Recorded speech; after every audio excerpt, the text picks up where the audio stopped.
Okay, I think it's on stream now, if you can confirm, Fiona.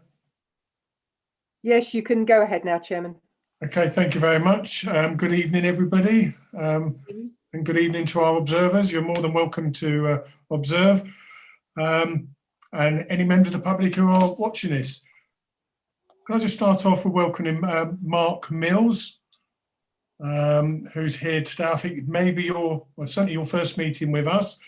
We're very grateful and look forward to working with you. Hopefully we won't confuse you too much, Mark, about what our work programme is, but you're very welcome. Thank you, Chair. If we can go straight to the agenda, please, everybody, and item number 1, which is the minutes. And the last meeting was the 17th of November 2020, and they're published on the council's website.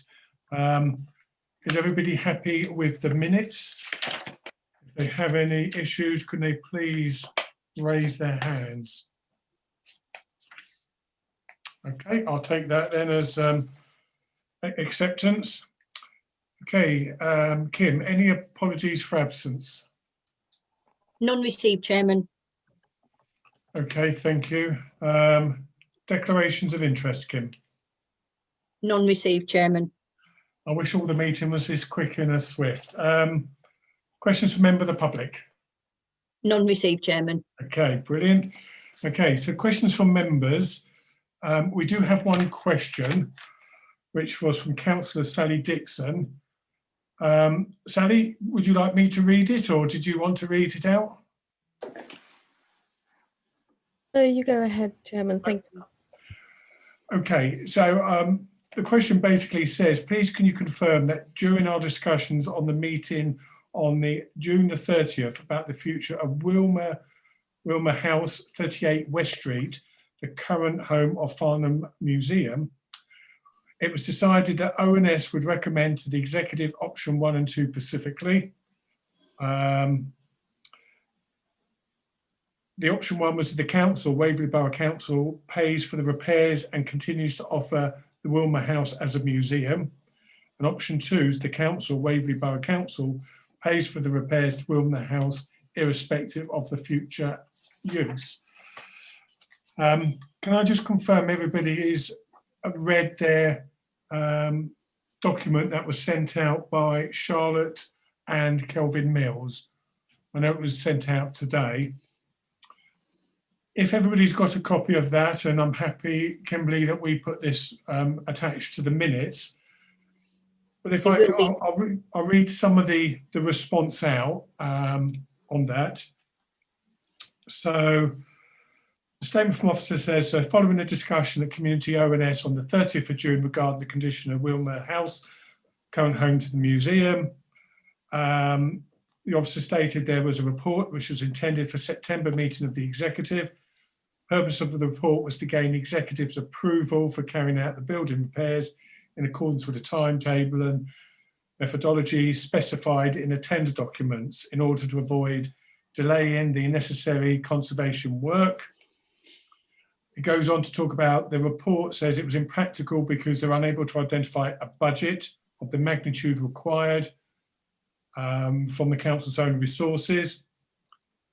Charlotte and Kelvin were advised that the head of finance that there's no justification for the report to go further until the council was in a more informed position to weigh up the options regarding both the property and the museum services and collection.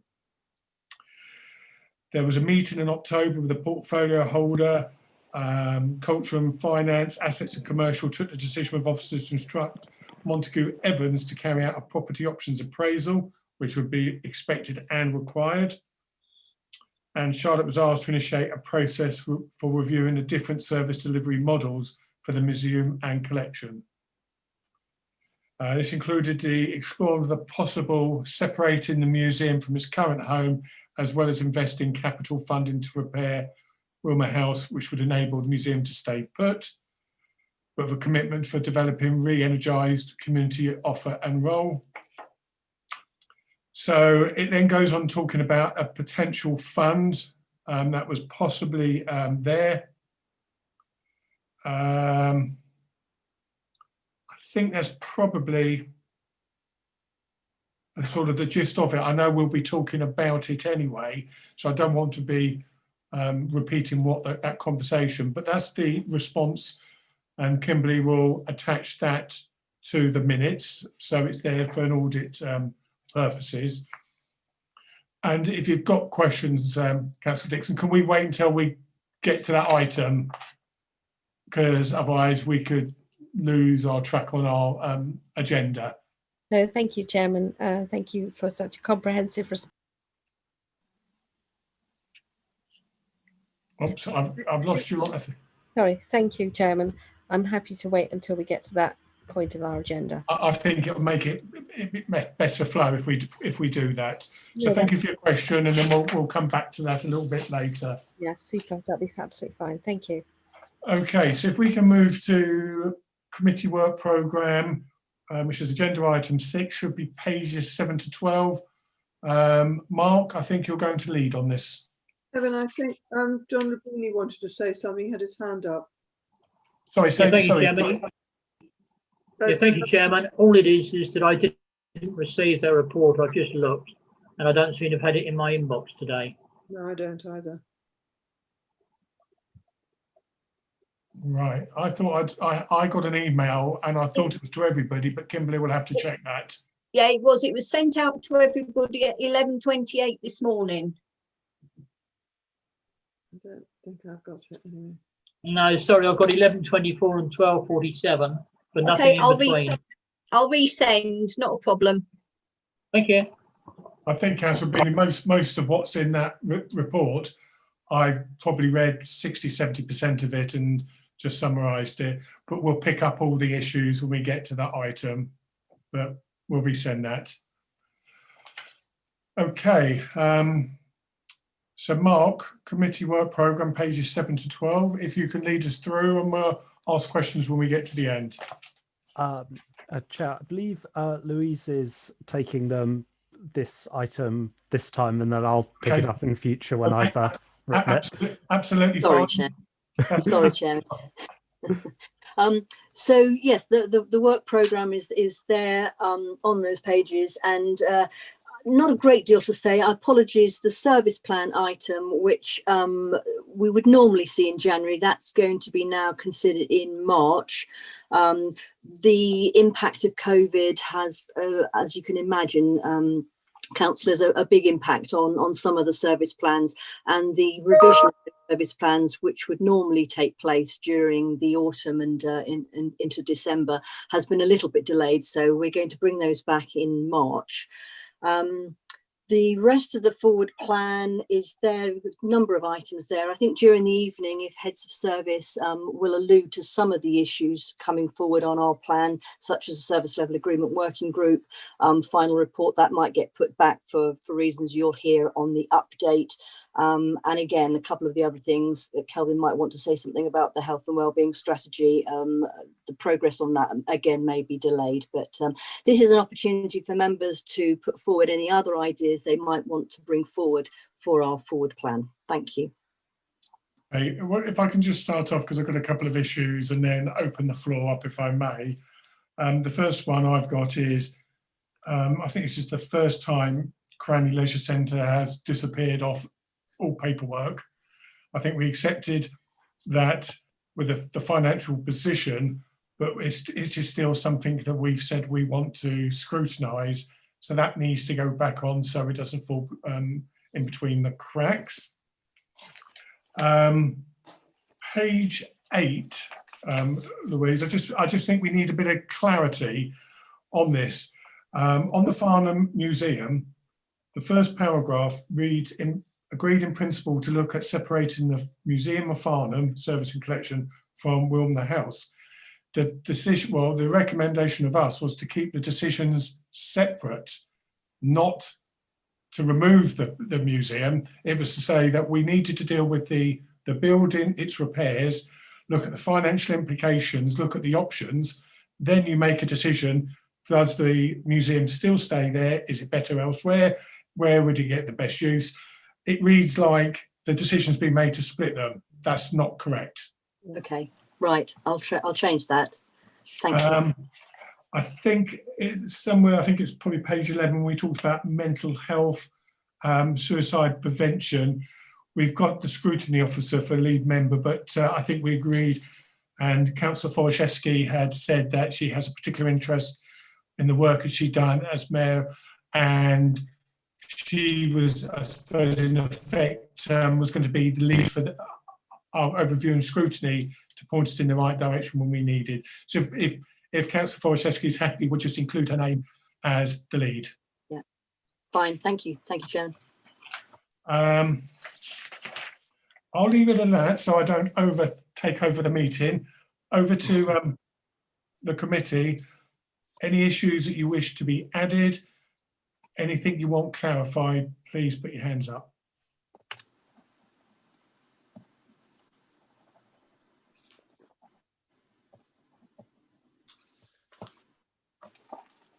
Councillor Wilson, I can see your hand is up. Thank you, Chair. You may have noted some time back I had a concern about the fire coverage from Surrey Fire and Rescue. Now, I'm wondering if this would come under our remit, because it does actually affect the community. Yeah, I think an advice probably from Louise would be that this is a function that's provided by another statutory body, and we have no scrutiny role in scrutinising other statutories. Otherwise, we could be doing other boroughs, the police, we could be scrutinising the fire service, the NHS. Our role is to scrutinise the policies of Waverley that we can scrutinise for the executive and the council to make a decision. So I'm not sure we have the legal or really the moral right to scrutinise another agencies. That's not our role. I can understand the point you're making, but I don't. Well, if I might say, Mr. Chairman, the actual coverage of Waverley, I've been sent some figures, and there are great periods, particularly during the night, where there is virtually no cover. I think it's something that maybe we as a council ought to take up. I just wondered if we were the right body to start. I think as we are a scrutiny purpose for our services, our decisions and our policies, then I don't think it's the overview and scrutiny initially. Now, I think the executive may feel that they wish to write to Surrey County Council, who are obviously the lead agency on this. I personally think that is probably a more appropriate way of doing it. Or contact the portfolio lead for fire from the County Council and put a question into them. Thank you, Chairman. I will try and take forward some other things. If anybody's interested in the actual figures that I received, if you contact me, I'll be quite happy to send you a copy. It is quite frightening. Thank you, Chair. That's very useful. Thank you, Councillor Wilson. Any other hands? I think if you can use your hands up function, if you've got it, if not, you'll have to wave. Councillor Foraszewski. Thank you, Chairman. Chairman, I just wanted to comment on page 11, the mental health in Waverley, and it does mention about the suicide prevention strategy. I believe under item 10, and Louise will guide me, I'm sure, we will possibly update you on a recent meeting we've had. So whilst I'm not seeming to ignore it there, we do have something to report, but I'll be guided by Louise if it's covered now or under item 10. Thank you, Chairman. Yeah, I mean, I do think it's under item 11. I just wanted the documentation to show your commitment and involvement in it. So the update, which I was aware of, if we can do that in 10, I'd be grateful. Anybody else have anything to raise? I can't see any hands up, but shout if I'm missing you. Okay, well, thank you very much. If, Louise, we can just make those slight amendments. And obviously, if anything comes out in our later discussion, then we can amend it even further. So thank you for that. Okay, so item number 7, members, is pages 13 to 20, And Kelvin, I think you're going to update us on the two RC2 projects. So the floor is yours. Thank you, Chairman. I think tonight you're fortunate enough to have the two project sponsors for each of those specific pieces of work. So I think Zach Elwood is here to update on the economic recovery, and Andrew Smith will update us on the community resilience. So if I could pass to one of my colleagues. Andrew, would you care to go first? Thank you, Kelvin. Thank you, Chairman.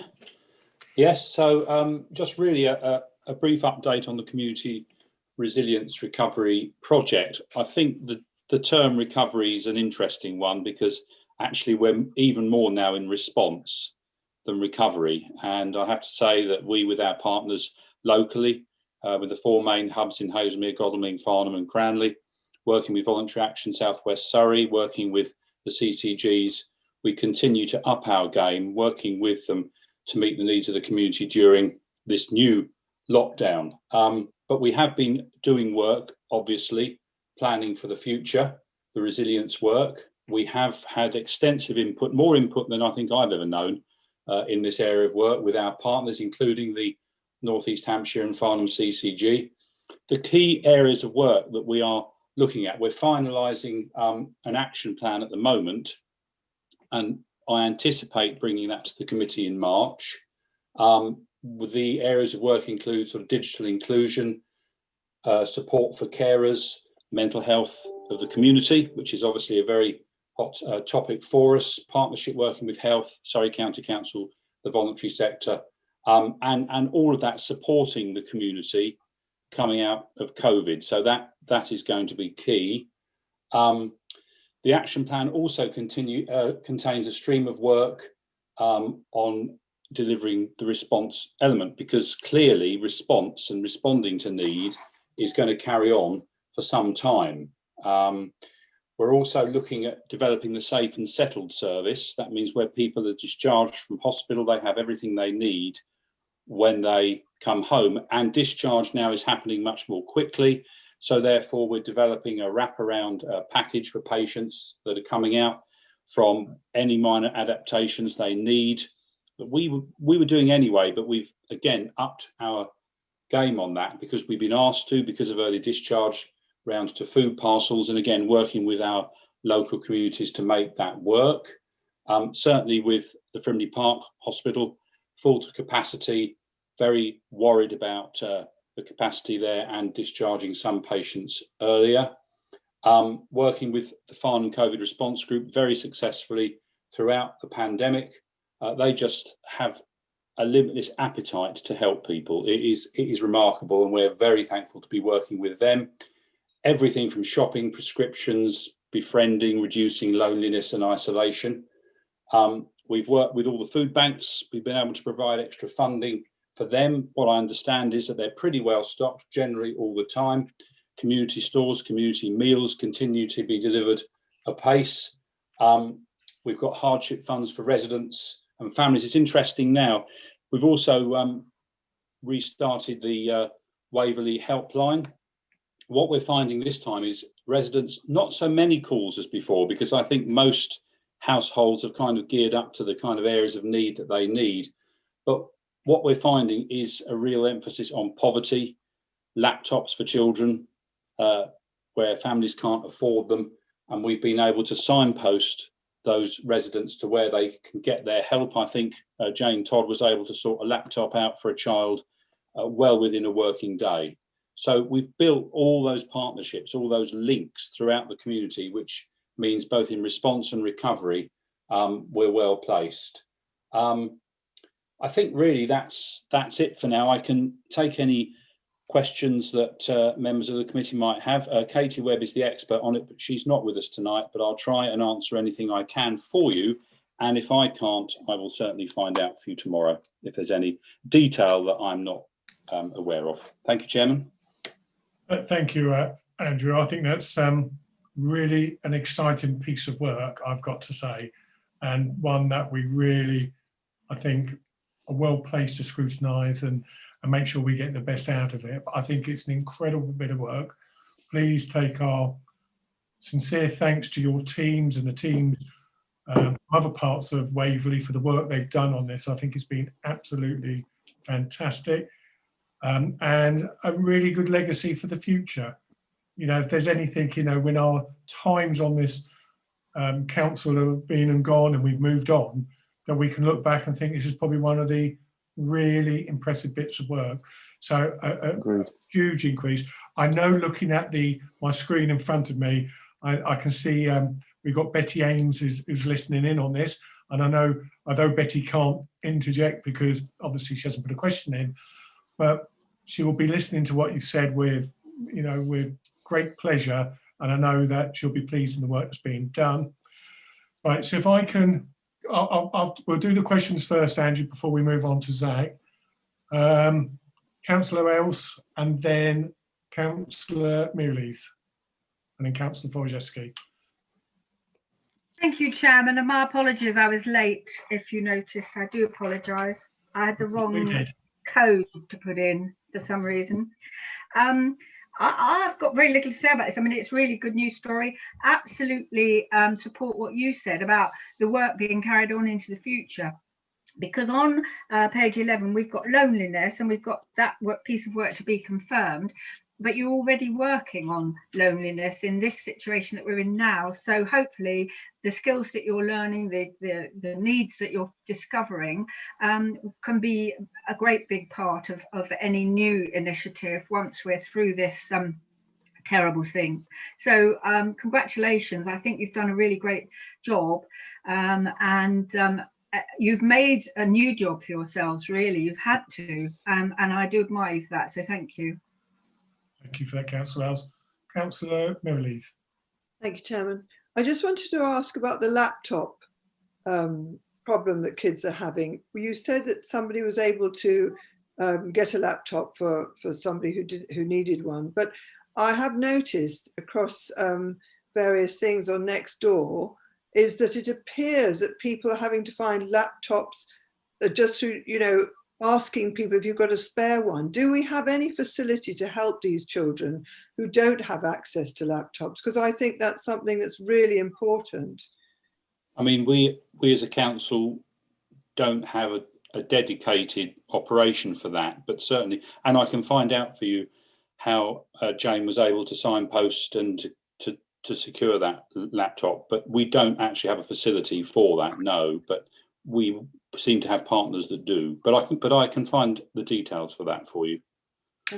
Annie, do you want to come in? I can see Annie. I know. We put them through to, because I've done one myself, and similarly it was sourced within 24 hours. We put them through to the CAB. Do you remember maybe 6 or 7 months ago we had a discussion about setting up a hardship fund across Waverley? CAB are running that, and they have got a source to provide laptops through that hardship fund. It's a fairly simple application process which they will help people go through if they're struggling with the actual application form, and that's the source. There are some local networks, there may be some on Facebook around here where they're collecting old laptops from people. But the particular source for the ones that I got hold of was through the CAB and the Hardship Fund. Okay, thank you. Okay, thank you very much. Councillor Wojcicki. Oh, once again, thank you, Chairman. Chairman, I would like to reiterate what you have just said about the work of Andrew and his team. It's phenomenal. It really is. It just goes to show this has been a dreadful time for so many, and you know, Waverley, like everywhere else in the country, you know, has felt the depths of despair through this pandemic. And the work that you're doing really shows that there is a real feel-good story to all of this. So I think you're absolutely right. It shows the strength of a community when it pulls together and it can do the right thing. May I add as well at this moment in time about some of the fantastic work that's going on in Cranley with regards to the vaccination centre and some of the work they're doing there. It's an effort from not just one body, but from a multiple agency who are all pulling together to make sure that that vaccine gets rolled out.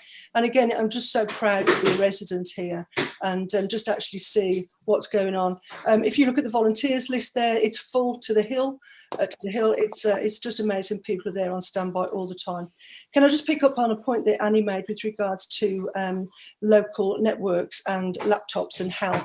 Again, as part of some of the work that I do outside of my council work, is to support the Amadea community and what they do with their fundraising. And anybody wishing to have funds available for things like laptop, if you get in touch with me directly, I can make sure that that is fed back, and we can try and ensure that if there are any shortages of laptops and so forth, that we can help you. But once again, congratulations to Andrew and his team. Phenomenal. Proud to be a Waverley Borough Councillor at this moment in time.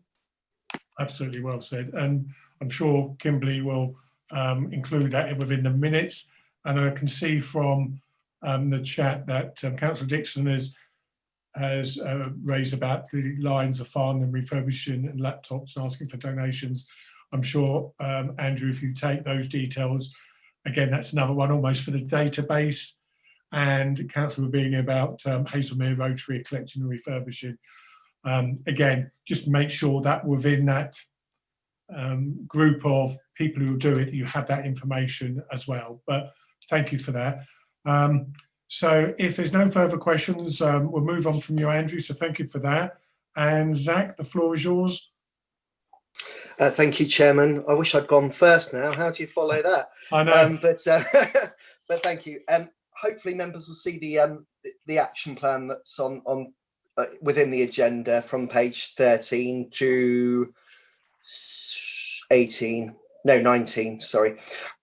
Yeah, so when I first joined, obviously one of my major focuses is planning, but economic development is very much a key focus as well of my service. And when I joined, we had a 2018 economic development strategy, and I was geared up to renewing that and creating a new strategy.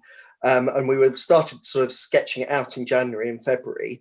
And then obviously COVID hit. So we took a conscious decision that actually, rather than looking at the bigger picture, the larger sort of longer term aims, we actually needed, through the RCT programme, we needed to very much have an action plan that was for, to take us through the next sort of 12 months or so. And so that's what this is intended to do.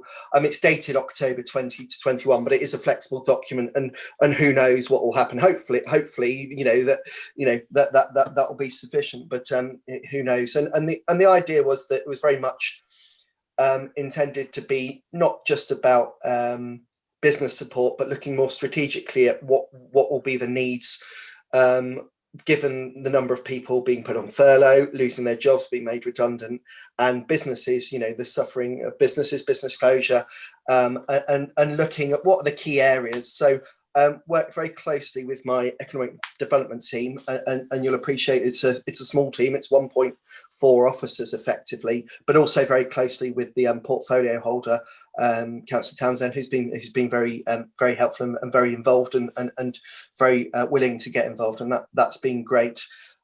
We scoped it out and decided that we'd have sort of three.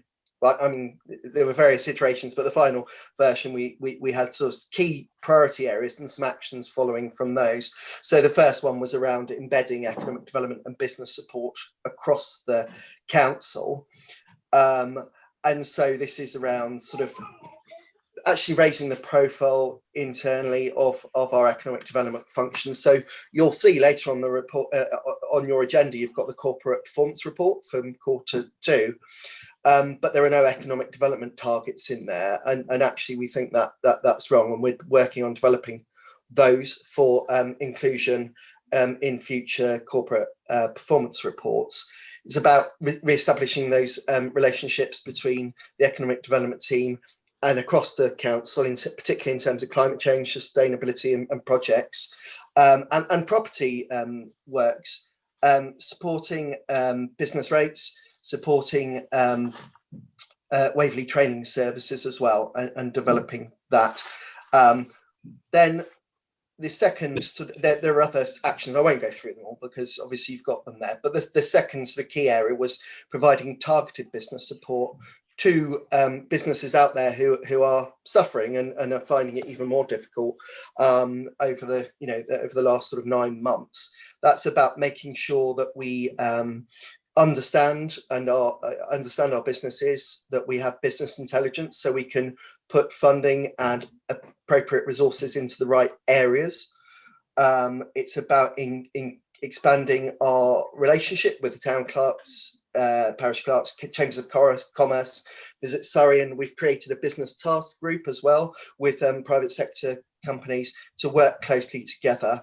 And it's about the funds, making sure that the grants that have come through from central government, which have been very welcome, are administered properly, and working with the finance team to make sure they're going to the right people, or not just the right people, that the people know what the funding out there is, what's available to them, so they're not being left behind, because the bigger businesses will know that, but some of the smaller businesses may not necessarily. And so there's been a lot of work there. And then priority area 3 was around sort of encouraging new business employment opportunities in the borough. One of the key relationships there is working with the EM3 Local Enterprise Partnership. And one of the things we're really working on, which we think will support sort of the move to home working and smaller businesses, supporting smaller rural businesses, is improving those communication pathways. So looking at, so we're developing a communications strategy, but also working with the LEP to provide a full fibre spine through Waverley, which will go from Basingstoke to Guildford to the research park at the University of Surrey. Now we've been working with the EM3 LEP to identify the right route for that. Originally it was going to go along the Hog's Back, which is obviously the cheapest and fastest route, but actually doesn't pick up a lot of the businesses and settlements in Waverley. So we've persuaded them to go down through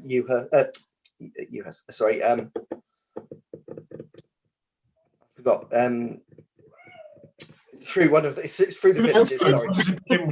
Yeah. Elsted, perfect, thank you, Elsted. Sorry, I'd used Hurst on the brain. It is Elsted, sorry, yeah, and others onto Skimming, Godalming, and then on to Guildford. So that's a really exciting project.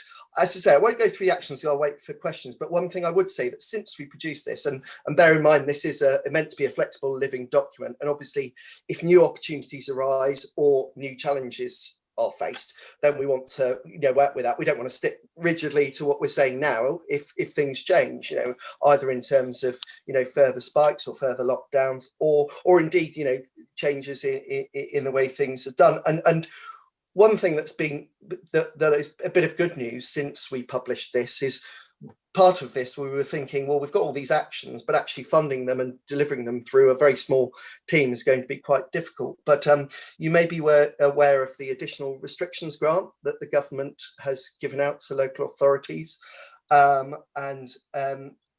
the moment, the first tranche, we've been given about £2.5 million, and it's been agreed that 80% of that will be directly given as grants to businesses, but rather than just using it all on direct grants to businesses, we felt that actually directing the strategic economic development function for the council will help us to actually provide longer term and more sustainable support to businesses. So 20%, so about £500,000, has been earmarked for delivering the action plan and working on business support and strategic business interventions. And actually, one of those will be hopefully subject to agreement by the executive, will be to get an additional support in to support the sort of business intelligence area of work, and really to help us deliver the various I think we've just lost plan or targets. Oh, we just lost you for a second, so but never mind. Sorry, yeah, I'll stop there, and but I'm very happy to answer questions. Thank you. Thank you for that. I mean, I think it's fair that the work that you're doing is probably not as visible as the work that Andrew and his team, because that's more in the public eye. And therefore, we probably know a lot more about it than we do some of the work that your team and your action plan. I think it'd be really useful, whether it's the next meeting or the meeting afterwards, that you can actually start talking through some things that are actually happening in a little bit more, because I think otherwise we're just going to concentrate on the public facing and not actually the economic side. Yeah. I'm not sure whether the next meeting you'll be in a position to sort of give a meaningful update, or whether maybe the meeting afterwards Happy to chat afterwards another time or with Kimberly, because I don't want you to come back and give an update, which is really an update of what we've just heard. No, of course. Yeah. This is what we've done. We've now done this. We've now done this. So I'll leave that decision. So open up to the members for questions for Zach. Councillor Wilson, George, go ahead. Thank you, Chairman. Just, well, a lateral thought. Following the recent Supreme Court judgment against insurance companies for small businesses, would your unit be able to advise or assist small businesses in their battle, shall we say, with insurance companies? I think the short answer is we don't have that sort of legal expertise within the economic development team, but we could certainly signpost them to assistance out there. I mean, we've got very close links with Business South and with Surrey County Council Economic Development Team. So I think rather than getting sort of directly involved, we could certainly signpost and assist in directing people to the people who might be able to help them. But you're quite right. This was the insurance, the decision that actually insurance companies were culpable for claims from impacts of the pandemic, and quite right too. In my opinion. Thank you, Zach. That was what I meant, really, signposting. Oh, yeah, absolutely. We can do that. Yeah, absolutely. In other places, but you could probably signpost that as well. Thank you very much. Very much so. Thank you very much. Next one was Councillor Elson, followed then by Councillor Rabini. Thank you, Chairman. Good evening, Zach. We must stop meetings like this. Zach, I'm interested in, as always, in the villages, which is my territory, if you like. Well, one of them is, three of them are. How are you engaging with them in regard to this? I mean, there's a couple of mentions here. One of it's number 13, and then there's another one which is a bit earlier, towns and parishes, number 7. On your list, and number 9, but I'm just wondering how you convey this information to them and how often you're actually engaging with them, having meetings with them, or is that something that's in the future plan that I know it's difficult now. I don't expect everything to be absolute, so it's difficult, I do realise, but I'm just interested to know how the villagers, I don't want them to get left behind, obviously, what the plan is for them. Yeah, no, I mean, I think that's a very valid point, and I think if I'm being honest, this sort of focus, because we'd already built up the relationships with the chambers of commerce and the town and parish clerks from the main the main 4 settlements, that has very much been the sort of the key focus and the key in. But certainly we mustn't let the smaller villages and other settlements get left behind, and I think there's some extra work that we need to do. That we need to be more visible, we need to engage better, and I think that's something, I mean, obviously, we're engaging with businesses in those areas through the through the directory and through general communications, but that is something that is a good challenge for us. I mean, we did when we got the £111,000 of EDRF funding, that was quite early on. We did dedicate some of those funds, or set aside some of those funds for the villages, but it's very difficult in the smaller villages to sort of gear up to the sort of the and that's not a criticism of them, but in terms of the resources of getting sort of European funding, because the hoops you have to jump through to get that funding are quite significant, and maybe they're not as geared up in terms of their administrative support. But I think it's a very valid point, and perhaps something I need to sort of go away and think on, and then when we come back to actually see how we've been successful or not been successful in engaging. Yeah. Okay.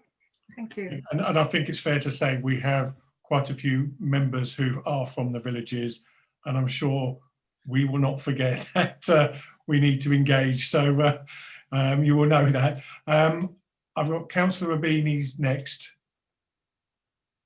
Thank you, Chair. Very simple. On paragraph 9, there are a couple of targets you've said about the 50% of allocated funds have been paid out for projects by 31st of December 2020, and the footfall installation complete by October 2020. I just wondered if COVID had interfered with these plans and projects, or whether in fact you've managed to complete them. Yes, you're right. COVID has interrupted it. I'm pleased to say that the first footfall counters were installed in Godalming just this week, actually. Little sort of indicators, and the others are all scheduled to be installed in the coming couple of weeks. And in terms of the EDRF funding, so we have in terms of the £111,000 EDRF, we did successfully obtain all of that funding, and the contracts have now been signed with the four settlements, with Farnham, Godalming, Hazelmere and Cranley. So a little bit behind schedule in that, I'm afraid, because we were meant to have paid out 50% in December. I actually think they went out in first week in January. So it's not too bad. It's only a week out, but they've all been signed, sealed, delivered now, and we're starting to see the benefits of that, which is positive. Yeah, thank you for that. But it's good news.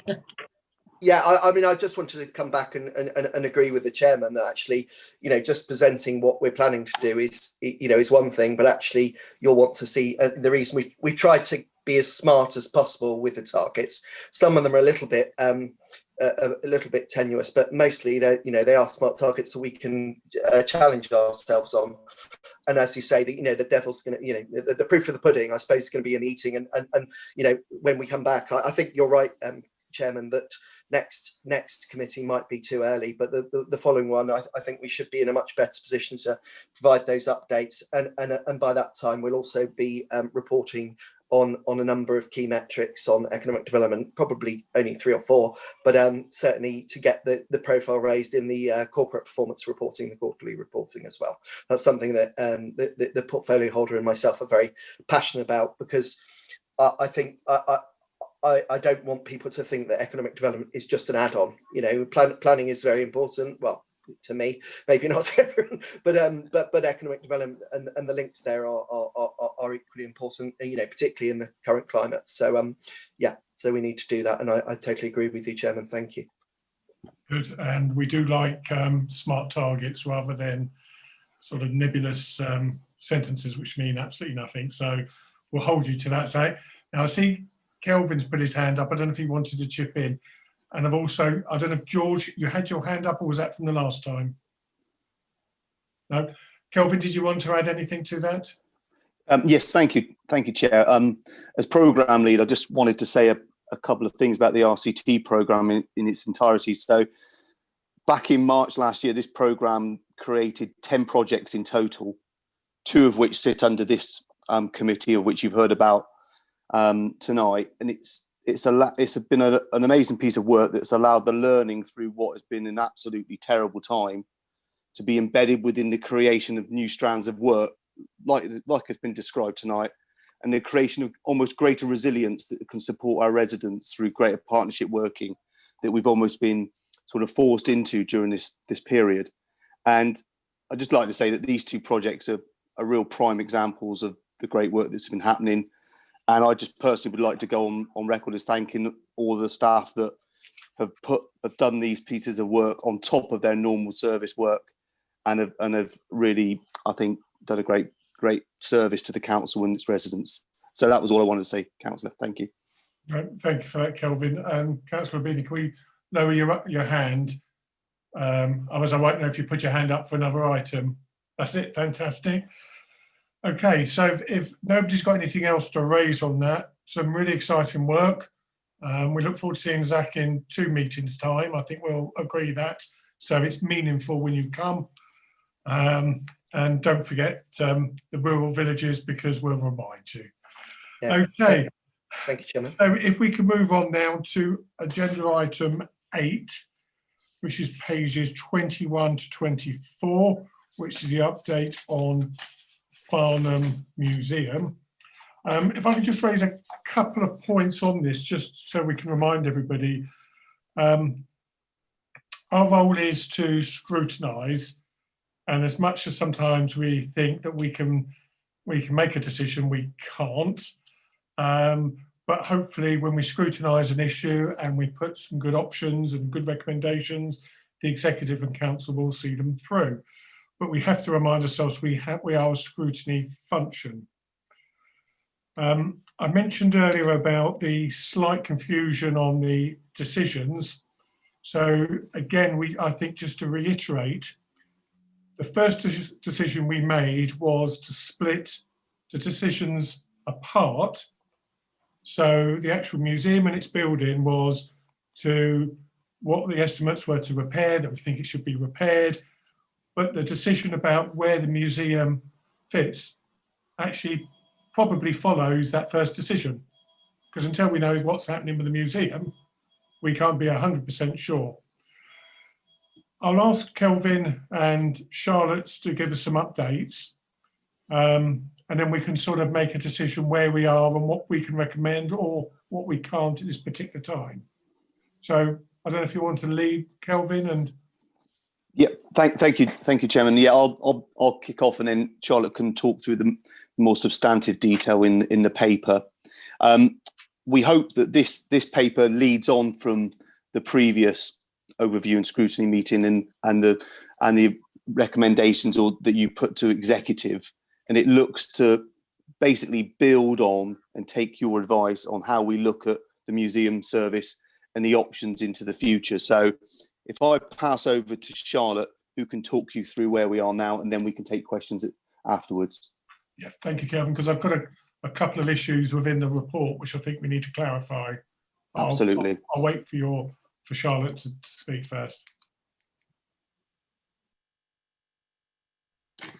Help if I unmute.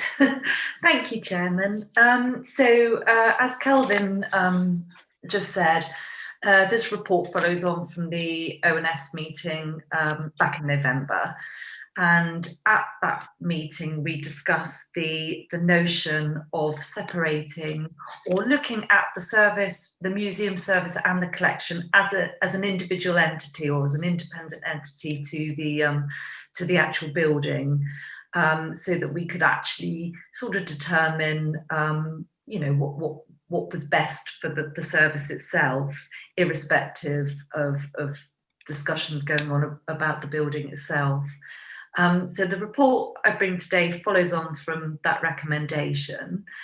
And what I offered to bring was a sort of an outline scope, just at this stage, setting out the process for carrying out a sort of a more comprehensive assessment of service delivery options. So what I've presented this evening in this report is just the bare bones of that process, really.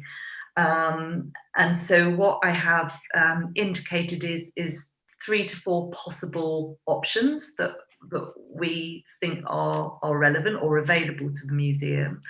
That includes the service and the collection staying within Wilmer House, and that option assumes that external funding can be secured or funding from somewhere secured to pay for the repairs. But fundamentally providing the substance for a real radical sort of reoffering of the museum service. So really re-energising the collection and the community offer. The second option is to look at a more community outreach model. And we will look to other places in the country where this is working quite successfully. This sort of model assumes a more small physical base for staff, but essentially is delivered as an outreach heritage service with parts of the collection displayed around the town, probably in key sort of public buildings where people can access it, regularly changing displays. And this option would very much rely on a very improved website and digital offer. So that would be part and parcel of what this option would look like, in order for that collection to be much more accessible online. Option 3 is about looking for alternative premises for the museum. We have spent really a sort of a number of years looking at this option to hunt out alternatives. There are a couple that I think, you know, we could still consider, but this option would really sort of test that sort of route out a little bit further. And the fourth option is really sort of a bit undeveloped at this stage, but I think it's really to say that it's more about developing sort of consultation more with our partners at Farnham Town Council, certainly with Farnham Maltings, and I see that being their role in exploring the 3 options which are presented above. So my apologies, I didn't have a lot of information to go on when I was meeting the report deadline, so that's why it's a bit scant, that option. What the report proposes is that we would use a PESTLE analysis, just a very simple sort of a framework really for looking at each proposal in turn. So taking them all through the same process, asking the same questions.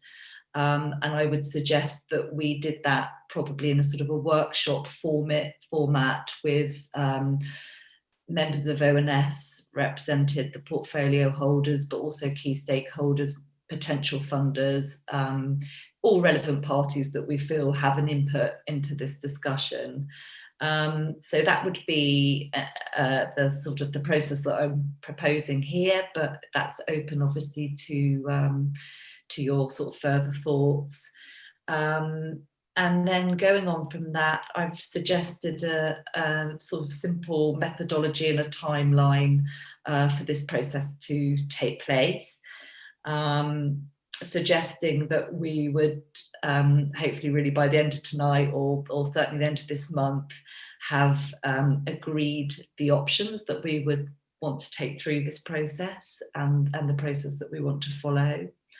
That we would at sometime in sort of March or mid-spring look at holding the workshop. It would be wonderful to be able to do that in a physical sense with people around the table if at all possible, but you know, there's no certainty around that, so obviously otherwise a Zoom sort of approach would be followed.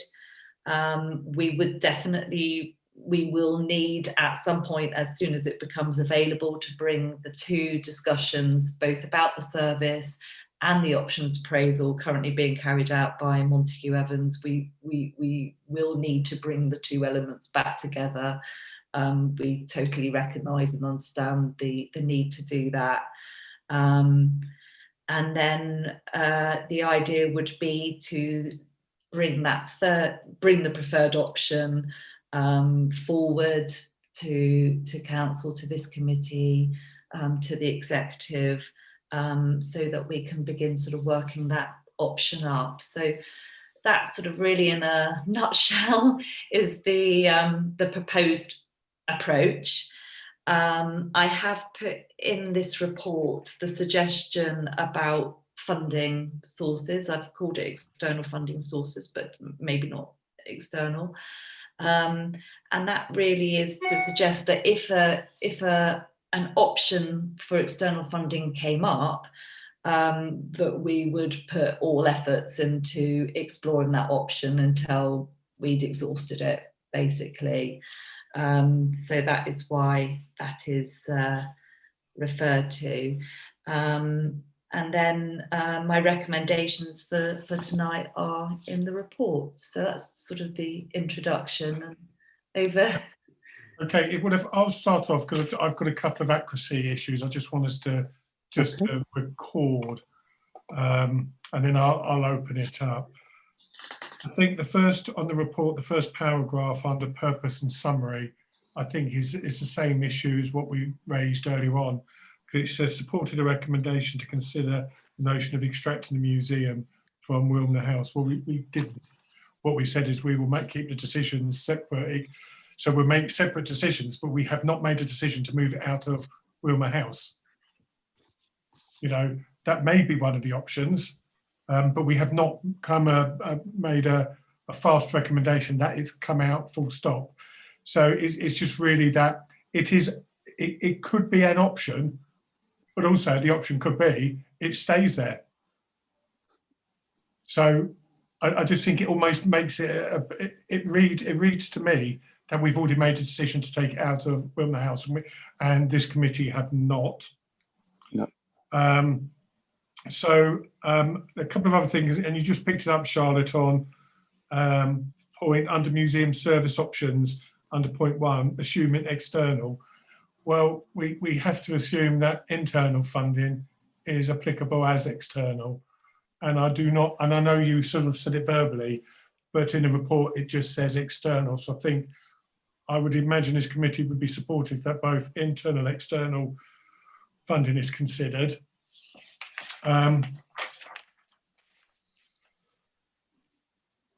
think your PETSEL and your methodology in time, you know, I think there's sensible processes to use, so that I'm happy with that. My only issue would be is I think under methodology and timeline, under 2, we talk about the ACE project funding. What I don't see in this document is, well, what happens if we don't get that? What's plan B? Yep. So, because to me, the options would be, 1, will Waverley fund the project? Do they, could they end up selling the building as it is? Could they end up repairing the building and then selling it? Or they could actually repair the building and keep it. There's lots and lots of different options. And I think it just really focuses on that project funding. And I think, I'm sure my colleagues will shout me if they disagree. But actually, one of the first options is Waverley Borough Council finances this project, and they'll make a decision whether they can afford it or not. But I don't think we should lose. Actually, that is an option, and that is a way forward. And just one final point before I move, open it up. We talk about consultation and engagement, and I know it's probably just to add a bullet point. We actually haven't said the community. The community.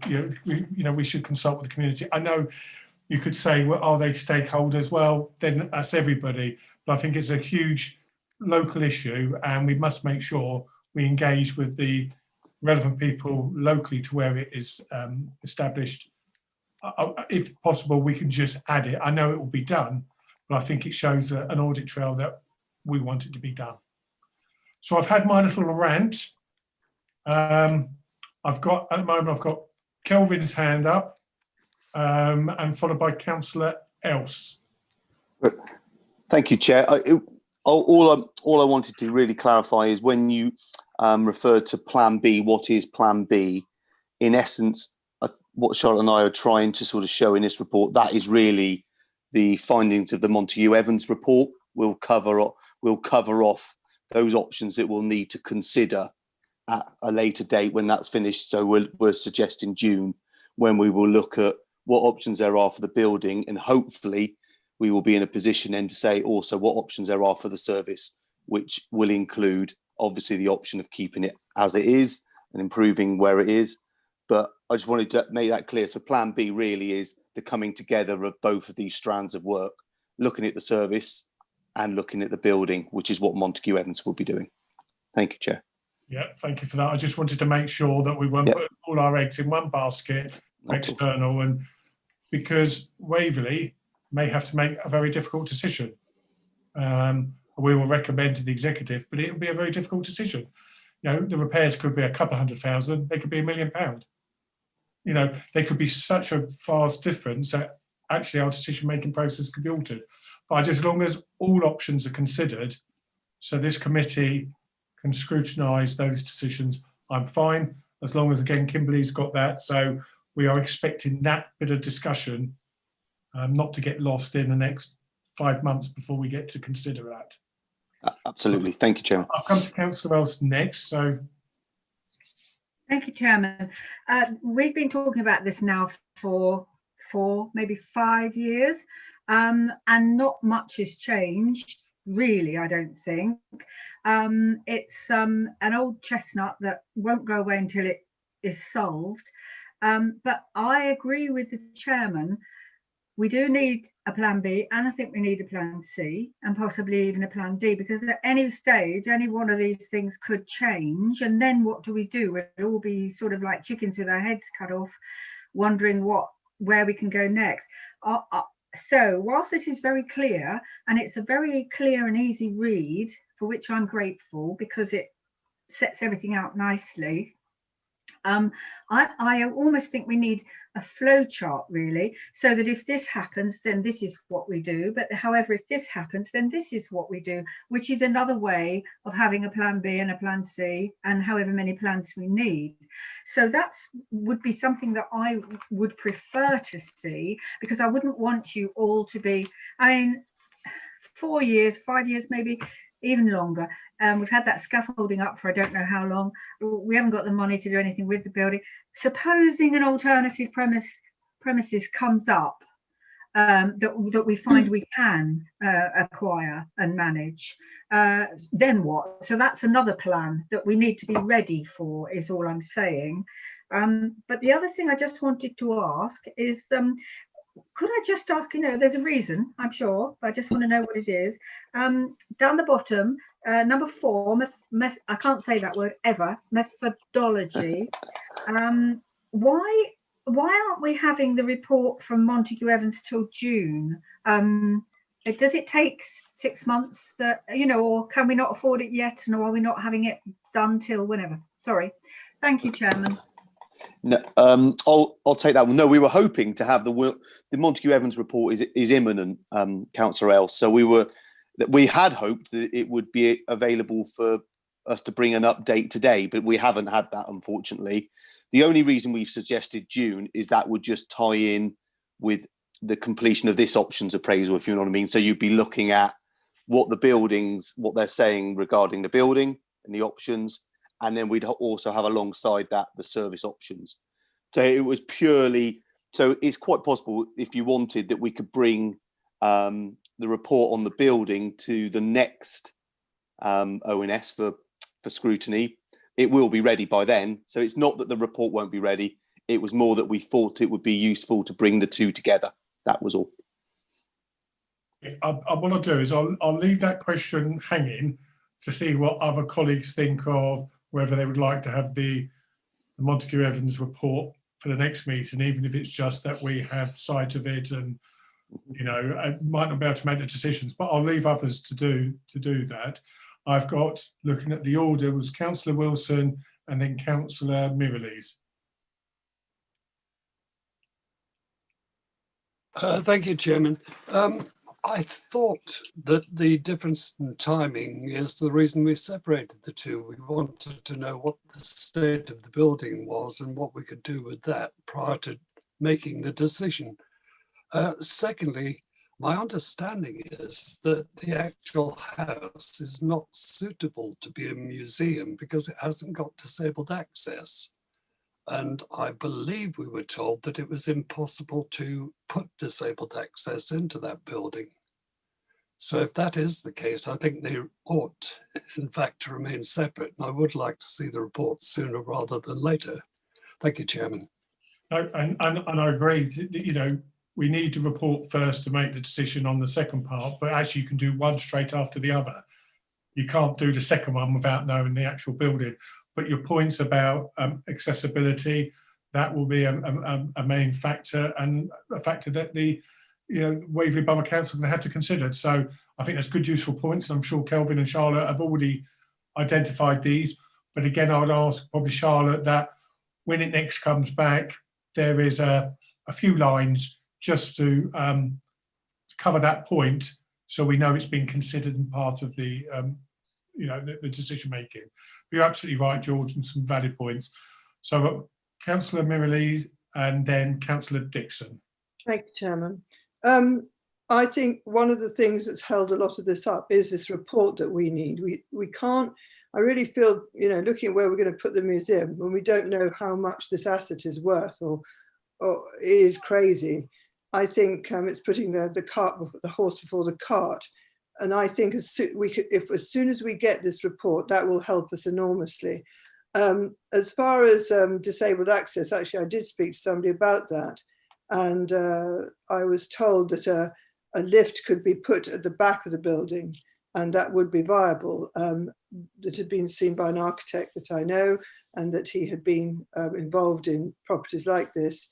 So it's not without, we would be capable of doing that. And don't forget that if we were to keep it in that, in Wilmer House, it has to be really completely, in terms of a museum and making it a place that's viable for our community.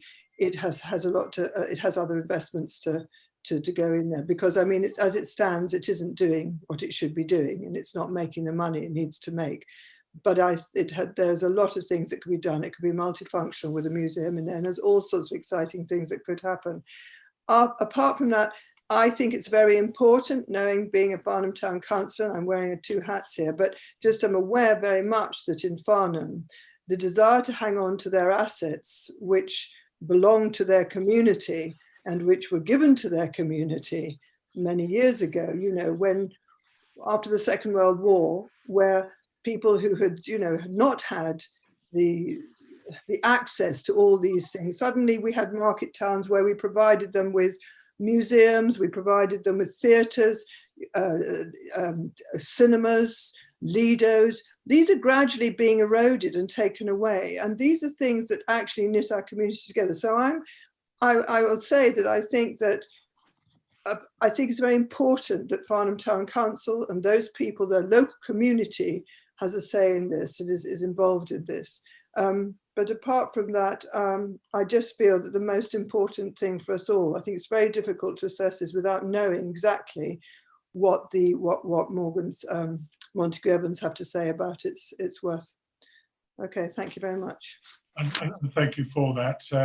Being a non-Farnham resident, I'm still as keen that we retain our assets across the borough, because once they're gone, they are gone. It's the old saying, once you sell the crown jewels, you've sold them.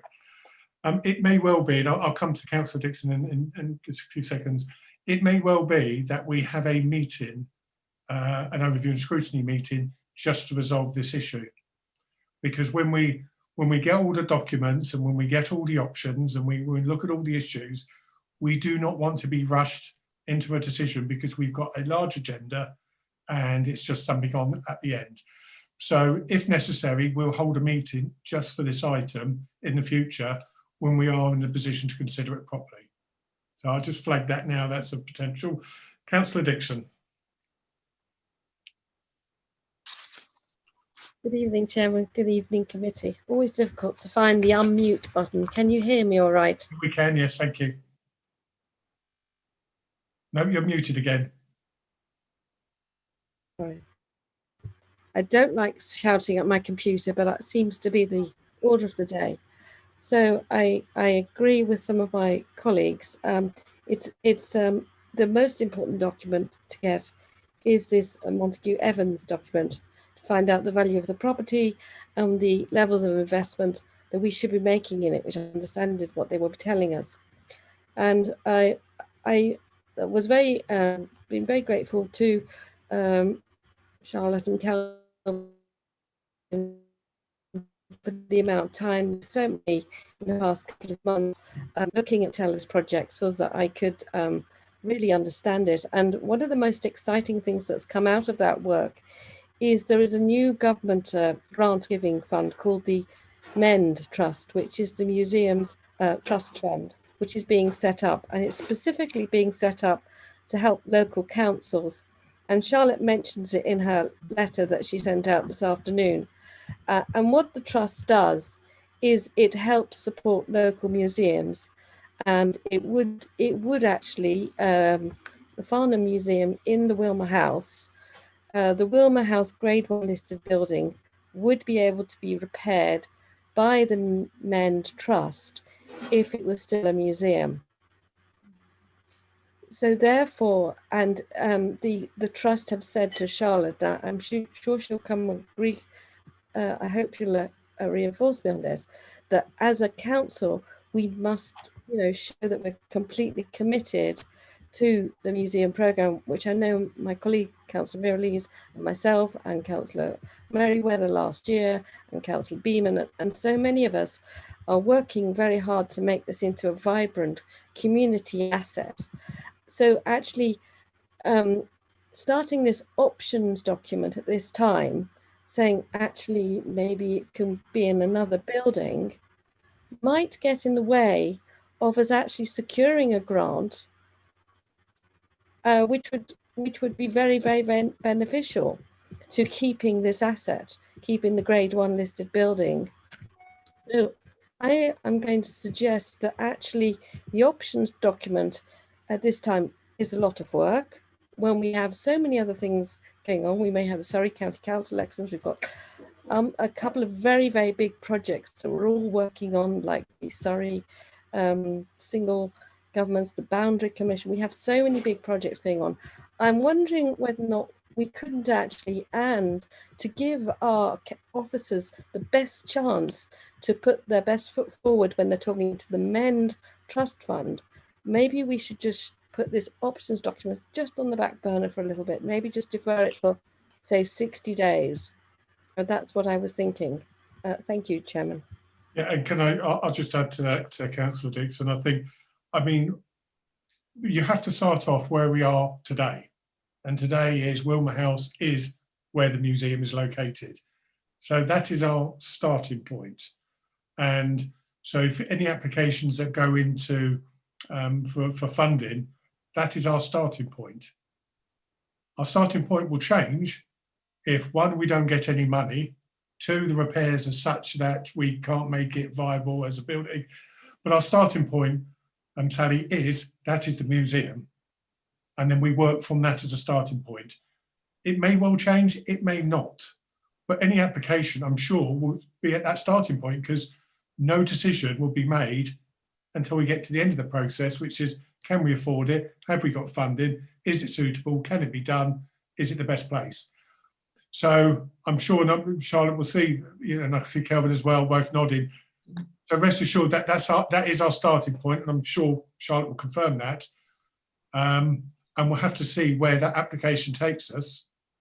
And that could then delay slightly us having the report, because there could be waiting for a result from the application. We've got to be a little bit flexible on this. Maybe not 5-year flexible as we have before, but if it falls a couple of months and because we're waiting for a decision, we've got to wait for that decision so we know which way we're going. Charlotte, do you want to just add anything to what I say, if you agree or disagree with what I say? Yes, thank you, Councillor Dixon. That's really helpful.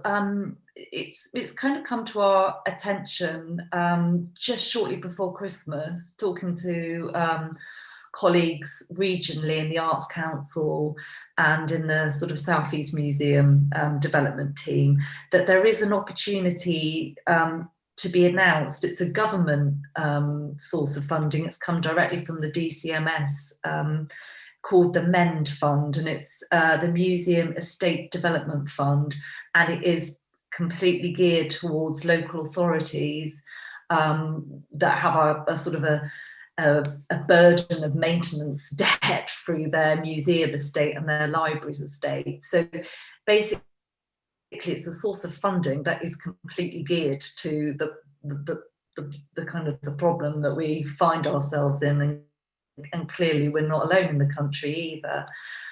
So I've been speaking to colleagues about it. It hasn't been announced by the Arts Council yet, because they want to run the course with the Culture Recovery Fund. So they're looking to have a sort of a public announcement, sort of possibly late March, April, sort of springtime. But what I have got is the direct contact with the relationship manager for the South East through the Arts Council for a heads up. Basically, as soon as eligibility and criteria for that scheme is known, that we're basically going to be kind of one of the first people to get the heads up on that. So the Arts Council and the South East Development Board for the museums are really watching our position. They're really interested in where we're at, and they're really keen to support us as well.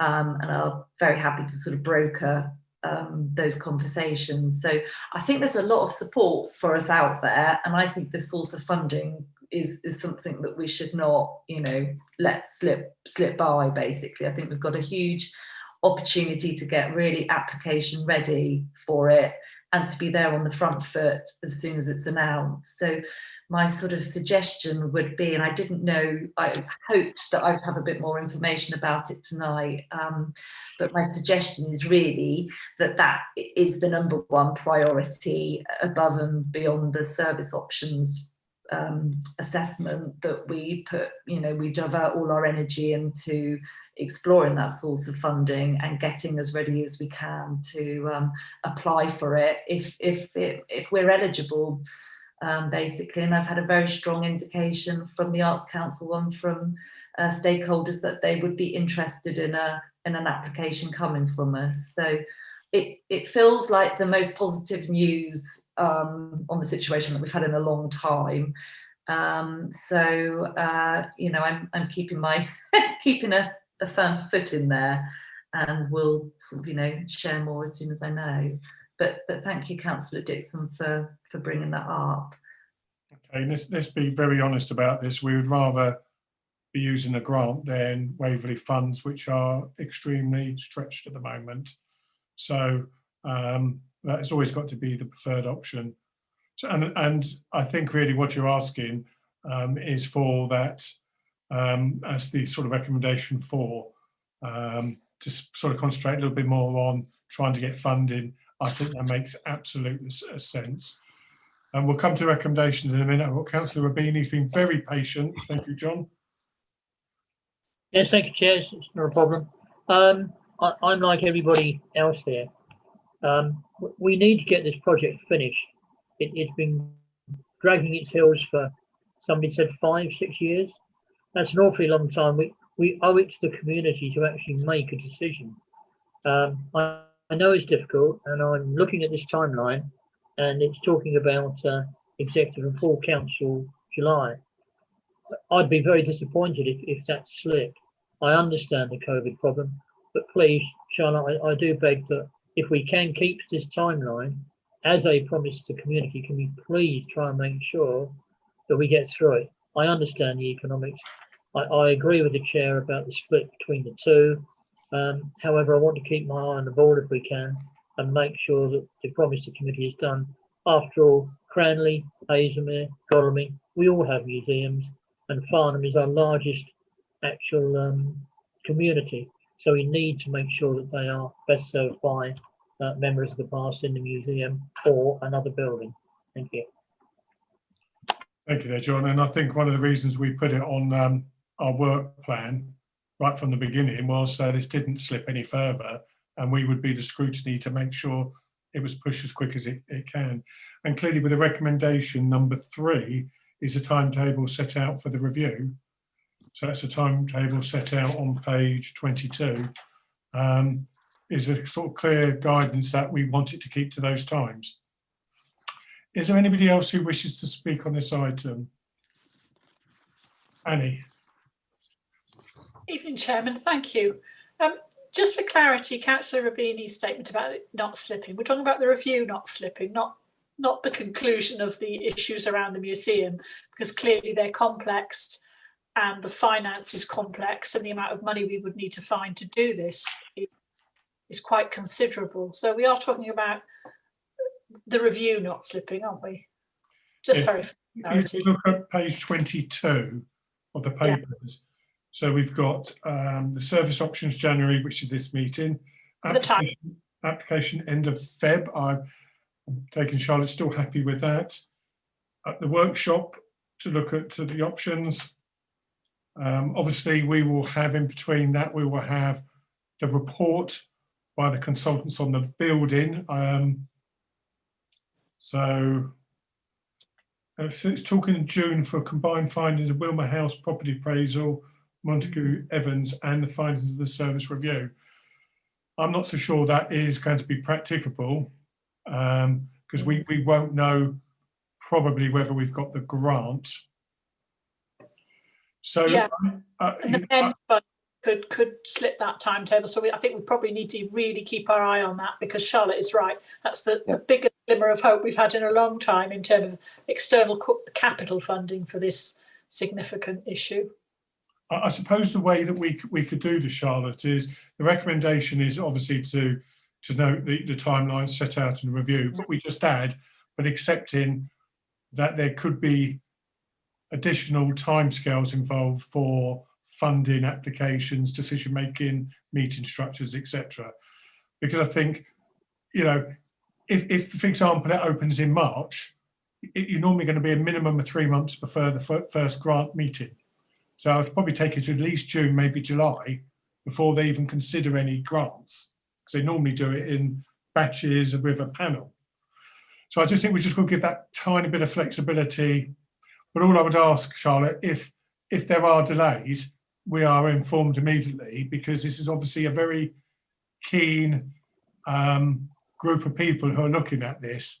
And if they know and understand why something's been delayed, you can understand it and to an extent accept it. If people don't tell you the reasons, then it'll just get brought up in meetings. Now I see Councillor Mirrlees has got a hand up again, and Councillor Wilson. So Kika, do you want to? Yes, thank you. I just wanted to ask, and I want to echo what Councillor Else was saying, was that I know this particular grant application seems to hold the one with most promise, but having looked at other charities and other organisations that do give grants, are there others? Because I believe there are. They may not be just about museums. One is just about a building going into disrepair that's grade 1. There are those organisations that will also provide funding. And wouldn't it be a good idea to also try and put an application into those places, so that we have a fallback, if nothing else, you know? Because if we put all our eggs into one basket and then they go, no, sorry, after all, you know, that's it. We're sort of, I just feel there should be, if there's other charities and other organisations, and I did look at a couple, and I had hoped that maybe you would look at those. Perhaps we should be also putting in a funding application to them. I don't know anything about funding particularly, although I've had to fund a couple of things myself, but that's to do with the performing arts. But I just wondered if it's, you know, as well, not to just apply for one place, but to have others as well as backup, if nothing else. No, I think that's very sensible. I think the saying is, we're not proud where we get the money as long as we get it. Because I think the cost could be horrendously high, you know, maybe even up to like £500,000. So it's not estimated, more or less, more. Annie's saying could even be more than that. So we're talking about substantial amounts of money, and you know, you might not get all of it from one grant. You might need several grants. They might even insist on match funding. I don't know, but I think if you have particular grants, and this is directed to anybody on this meeting, that you feel that may be applicable or we should be applying, please let Charlotte know, because otherwise, as Councillor Else will know, what you don't know, you don't know. But if we know, we can have a look, and I know Charlotte will gladly look at them. So please don't keep them to yourself. Just fire an email and say, I've seen this grant, might be worth a look. Okay. I'll let Charlotte come back, and then I'll go to Councillor Wilson. So Charlotte, did you want to? All I just really wanted to say is that I think the key to being successful and I endorse everything you say about finding funding, you know, external funding, and I think there are other avenues to explore as well.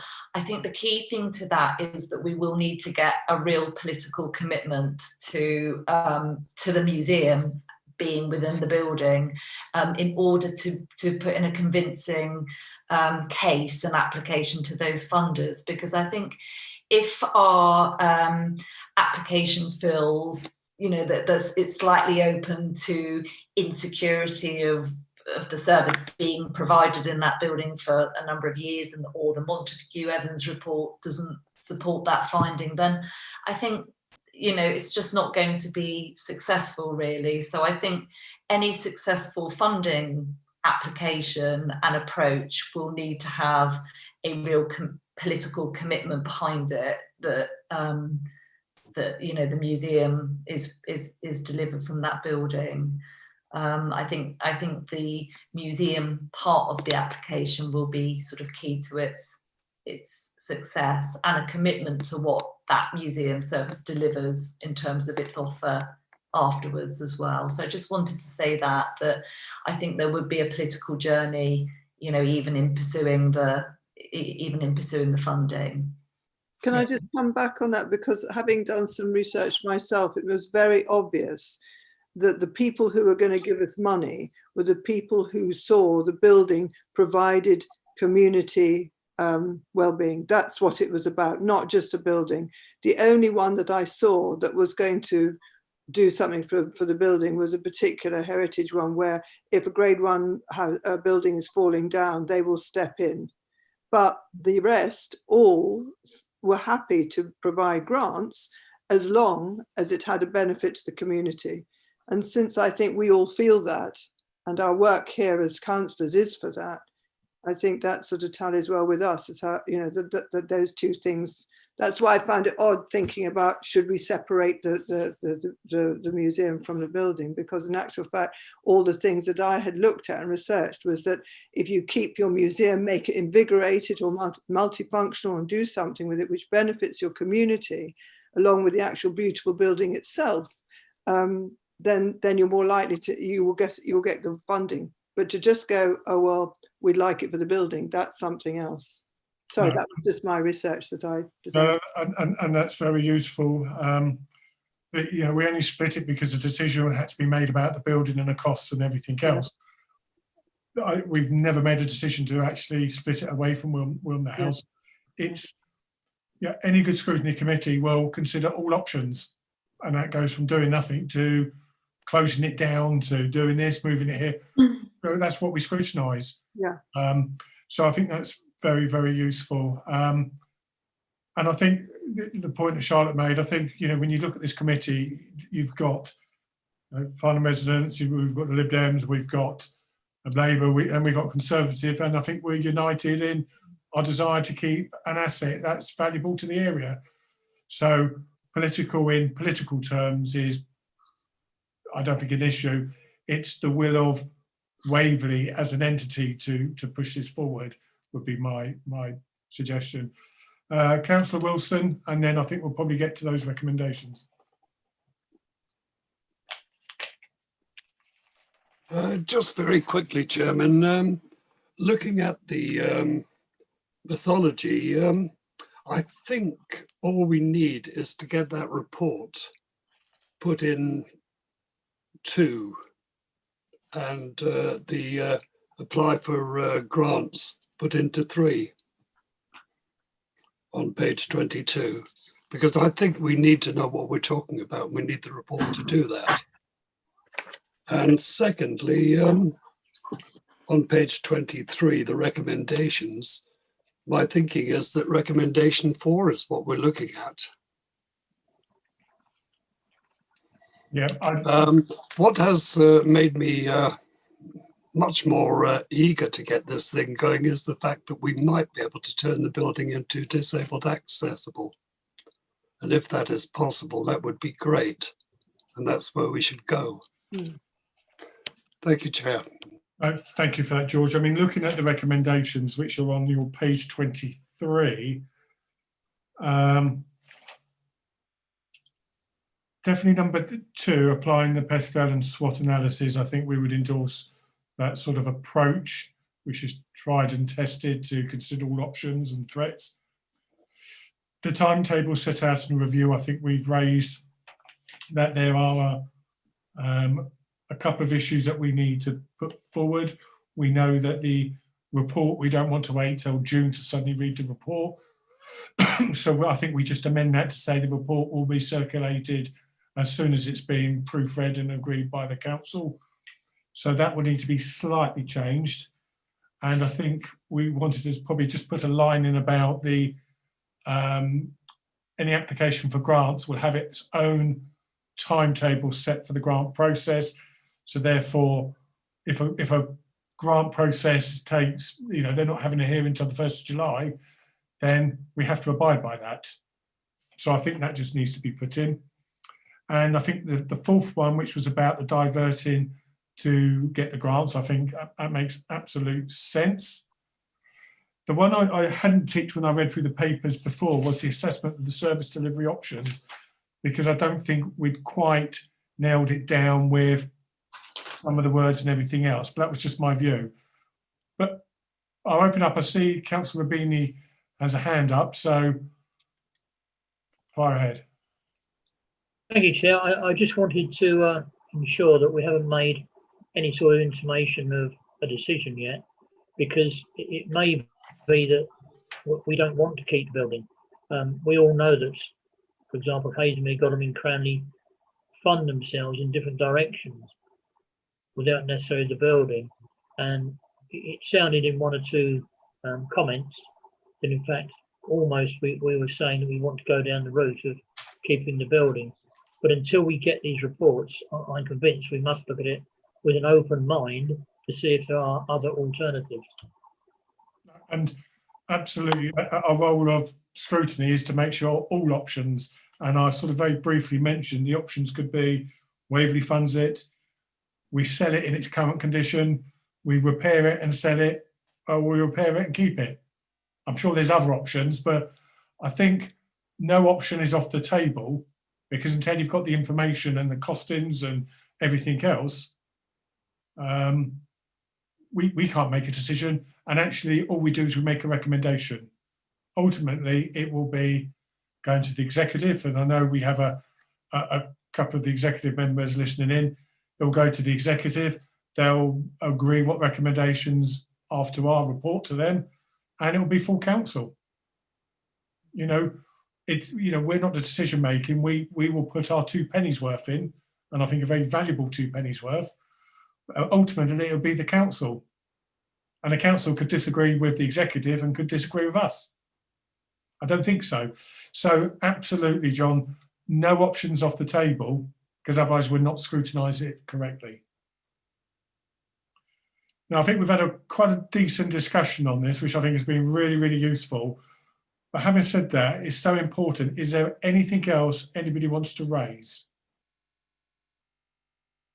Is everybody happy, Annie, Charlotte and Kelvin, on where we want to take this, our concerns, what we will need for the future, and how we want to keep a rein on the timescales? Because as this will come back to the next meeting for an update, and we will continuously make sure it doesn't slip any more than it needs to. I'm not getting anything from anybody to raise anything else. So, sorry, Kevin, can I just ask, what are we going to vote on these recommendations? Are we voting on all 4? No, I don't think as such we vote unless somebody ultimately disagrees with a recommendation. It's if people have a disagreement with, because we're only recommending or acknowledging those recommendations. We're not making a decision. So is there a particular one that you don't feel you can support? Yes, I think we should delay the options assessment for 60 days, because I think it might indicate.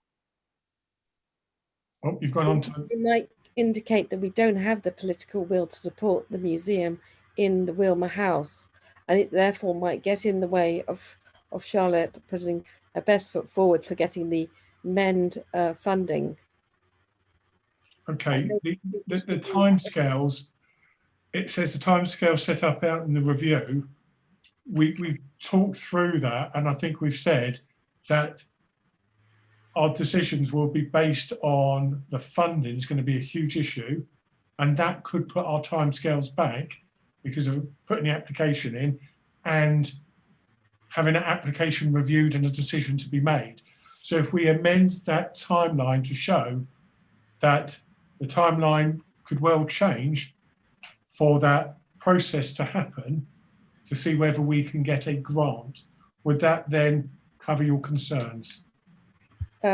Yes, I think that would definitely cover my concerns if we see if we can get the grant before we start talking about options of taking the collection out of the building?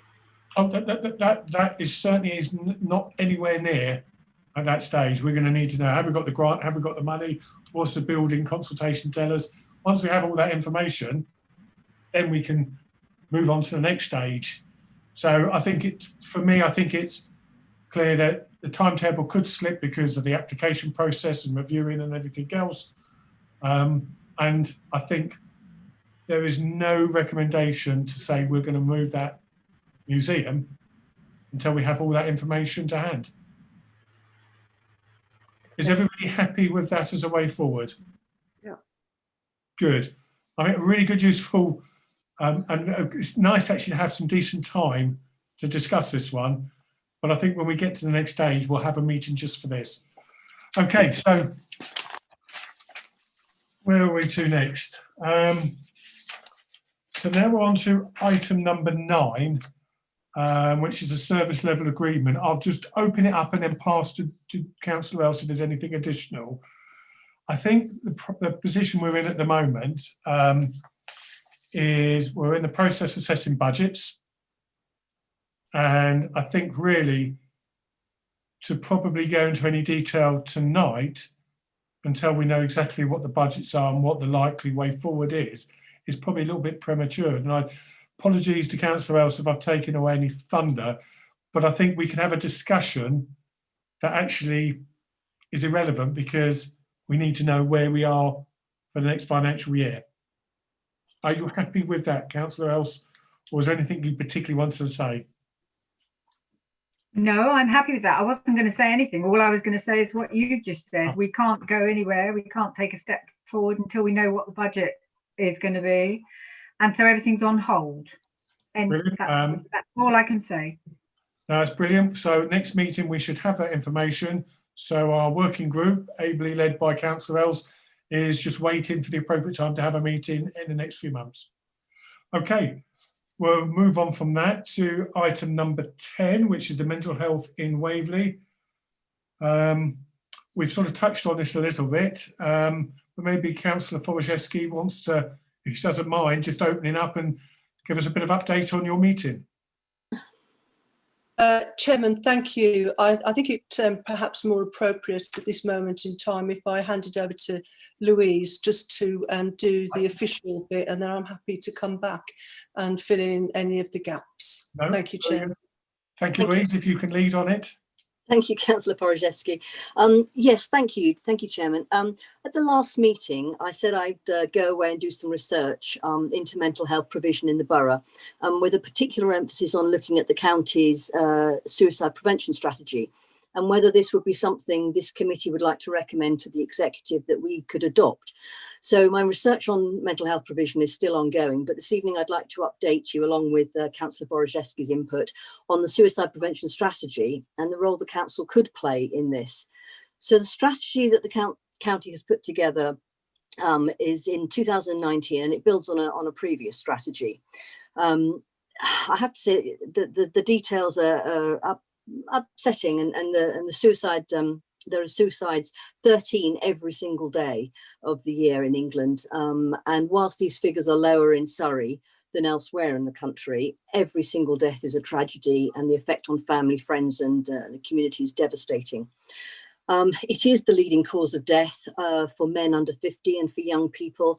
And actually, interestingly, there's now evidence that high rates of suicide are also occurring in older people, 69 plus, with the key factors on things like isolation, poor health, and recent loss of partner or spouse.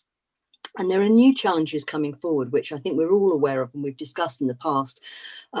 Things like rising rates of self-harm in children and young people, the influence of social media on mental health and well-being, economic changes such as recession, and the most recent of all, the impact of COVID, particularly on mental health for young people.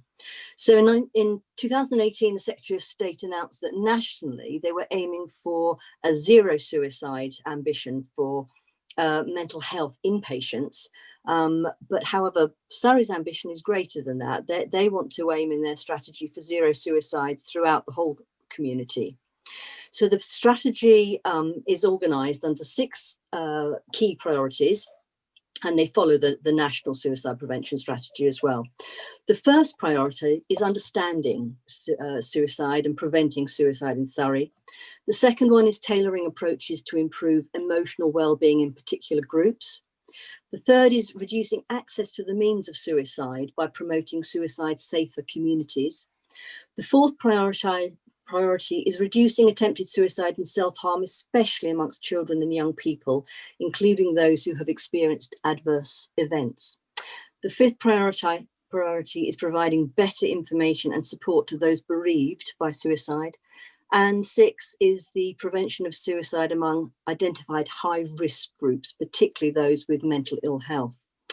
The latest figures that we have from CCGs are that, in fact, North East Hampshire and Farnham have the highest suicide rates in the county, whilst the Guildford and Waverley CCG area have one of the lowest. The strategy makes the point that no organisation is able to directly influence any of these priorities, and therefore a multi-agency approach is absolutely vital. And so the strategy group has been set up to deliver the plan, and it's made up of 45 partners.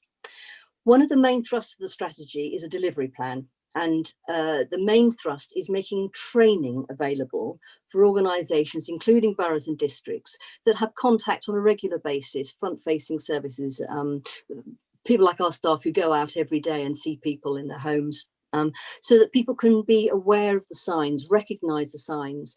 For example, self-harm is the single biggest indicator of suicide risk.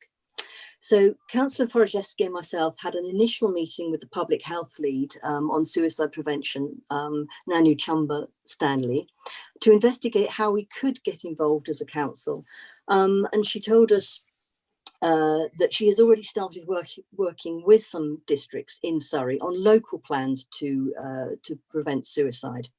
The bulk of the work will be providing training for staff to raise awareness, recognising signs, signposting to organisations who are already involved in this area.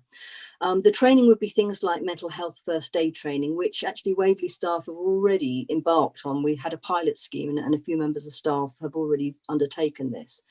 I'm sure Mary would like to expand on the remarks I've already made, but I would like to recommend to the committee that we continue to investigate our involvement in a local suicide prevention plan and bring that back to the March meeting and to set out what's involved.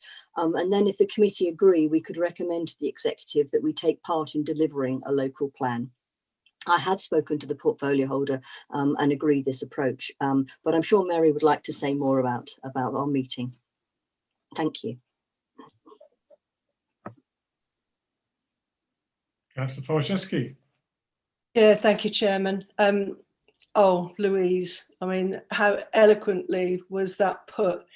And I would like to start by thanking you for the work that you've done and for keeping this item on the agenda, and to the Chairman for your indulgence and your empathy on this subject, for including it as well. I'd also like to thank Nana from Surrey County Council, who was just absolutely brilliant, and to Mark as well. It wasn't an easy meeting. It was emotionally charged. It's a difficult subject, and I know when I started on this path that it would be something that would be difficult to listen to, and it would be difficult for some people because they would be affected in some way, shape or form. But we have to recognise that this is a very serious matter that we can't continue to ignore. As I say, the stats are horrendous. If there's one death, it's one death too many. I mean, whether rates are low or whether they're high. The meeting, as I say, was extremely beneficial, and some of the work that's already there, we just really need to adopt. So we don't really need to wait long before we can have our own Waverley suicide prevention strategy. As I say, never before have I felt so humble that we are dealing with a subject that is very sensitive and emotional. And Louise beautifully has touched on the 6 elements that we looked at in the presentation. And they are very much, as a borough, we are quite diverse, and we're not like a city where some people would go to car parks or there's hotspots. In Waverley, we have a more rural area where parks, woodlands, places of outstanding natural beauty are key areas, and railways as well. And we have to bear in mind as well that some of the statistics that come from there, for every one person who commits suicide, which is an absolute tragedy, 10 members are affected by that. If it's a young person, 20 people are affected. The county's got some great evidence, background information that we can use, and I think it's incumbent upon all of us that now we've started this conversation, that we continue it to the point that we get the strategy in place. And it is all about, you know, what can we do? Education is the key point, training is the key point, adapting the policy that's there to Waverley so as it's tailored, like Louise said, tailored around this bespoke borough that we actually live in, and also about supporting our staff as well. I mean, I personally have a husband and 2 sons, and I'm fortunate enough for them to have good mental health. Having said that, myself, my husband and my 2 sons have all experienced suicide in some way, shape or form through the people that we know. My kids grew up through going to school, and they know the peers who have killed themselves, and we all know of somebody. So I appreciate it is very difficult, and no doubt when you've stopped listening to what me and Louise have had to say, you too will feel that old pull on the heartstrings, because it is an emotive subject. But all I would like to wrap up by saying is I'm very proud at this moment in time, and I'm very humble that we've actually got this on the agenda. I'm very grateful to the chairman, to the leader of the council as well, to the officers, Louise, for actually getting it this far. And I think it's the first time we've ever got but we're doing a lot about mental health. And I have to say, I applaud the efforts as well as Sally Kipling from HR, who's doing an awful lot to get that engagement from people. So I think we've got some way to go, but we have got a starting point, and that starting point is good. I believe in the not too distant future, we can have our strategy. I believe then we can help many, many people, councillors, relatives, friends, family, staff, and then we can start signposting them to those areas where we're not perhaps equipped to deal with it, but the other agencies are. And like Louise quite rightly said, it is a multidisciplinary approach. It's not one person in isolation who can deal with this. So it does take the focus of many. So as I say, I'm absolutely humbled by this experience and the work that we've done, and having met some wonderful people who highlighted and been very honest about their own personal experiences.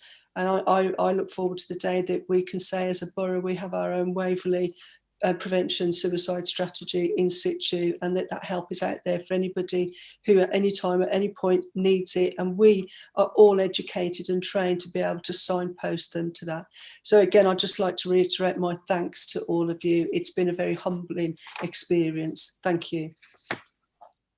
Thank you, Mary. You know, if the sort of enthusiasm and passion that you've both shown in that presentation, Louise and yourself, makes you even more want to succeed and have a sort of a lasting legacy for Waverley. I just think this has got so much potential.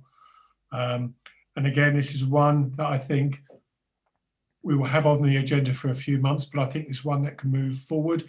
You know, we can still, with pride, we can rebadge, you know, and just make it applicable to Waverley and its the different issues Waverley, but the basis of a strategy will be there. And actually, it's not just a strategy, it's an action plan to deliver it as well. Because what we don't want is a strategy that props up a door or sits in a cupboard. We want a strategy that makes a real difference. So I'm very grateful, Mary, for your support, and Louise. I think this is something we can all be proud of. I'm sure we're going to deliver this. I'll open this up. I've got 2 hands up. I've got Mary's hand up. I don't know if it's something you wanted to come back. If not, Councillor Rabini. Councillor Rabini, do you want to unmute yourself? Yeah, sorry, yeah, fine. I was waiting for Mary. Sorry. It is a very difficult subject, and probably like Kevin, I've dealt with many suicides before, and actually it is very, very difficult to know where the intervention comes from and at what stage it is missed. One of the problems I had when I was a younger officer was that a colleague of mine used to be the Dunsfold village police officer. He in fact went down to New Forest and put a pipe into his car and committed suicide. Now, none of us, even though we knew him quite well, had ever envisaged him, because he was the soul of the party. He was a lovely guy. He was always bouncing around, full of energy. And yet this was a family problem that had been kept completely secret, more or less, from the outside world. Now, he worked for an agency, the police, and they didn't recognise this problem. So it is a very, very difficult subject. And I just hope that somehow we can intervene, as you say, Mary, by setting up these signposts and specialists to recognise these symptoms. But of course, it's in the person themselves. They have to, first of all, recognise they have a problem and come forward somewhere, particularly to a friend. If only he had said something to a friend, we might have been able to intervene. You're absolutely right. And probably like you, John, I remember every single one I've dealt with over 30 years and the impact it's had on me. And if we can save one person, then we've achieved something. Councillor Else? Yes, I wanted to say something, but not for nothing, if you know what I mean, because it's such a serious thing, and yet I don't want to say nothing because it looks like I'm not interested. It's a weird feeling I get about this, because I've had instances where friends have committed suicide. All I want to say, I think, and I thank you for the work you're doing on this. It's really essential, and I think we're going to do it, and it's going to be right, isn't it? Just make sure that you put the person in the middle of all of this, and feed into that person rather than looking at the outside. Well, feed in and feed out as well, because people do cover up. And it's interesting what John said, because I can remember one person in our family who did commit suicide, and we had absolutely no idea at all. And how you deal with that, I really don't know. But if you put the person in the middle, I don't even know what I'm saying, really. I just think it's such a hard subject. I don't know how you're going to do it. I don't know, but I'm sure you will. Thank you for that. Sorry, what a lot of nonsense I just spoke. But you know what I mean. It's just there's no easy answers, because every person's an individual. So there's not a set pattern or anything else. Absolutely. And we got to accept that we've got to look at the individual and wider, such as organisations, because everybody has a part to play on this. Councillor Wojcicki? Yeah, thank you, Chairman. I think Councillor Else, her emotional portrayal there speaks volumes about this subject. It demonstrates clearly how difficult it is. And what I would say is, in a lot of the work that I've done and the research that I've done and the people that I've talked to, is that during these very, very difficult times, and it's never been more so now, that we need this kind of strategy in situ. And may I say as well that my focus was on male suicide, because it is the single biggest killer in men of a certain age. The strategy looks at suicide across the board, so it's everybody, and it's offering that support and network. But the simple things that we can all do, that we don't have to be clinicians, we don't have to be professionals, we don't have to be anything other than kind. And I think during this time when it's so difficult, and it's trying to pick yourself up off the ground and just get on with life as normal as possible, and it's so difficult to do that for a lot of people, just by actually saying good morning, how are you?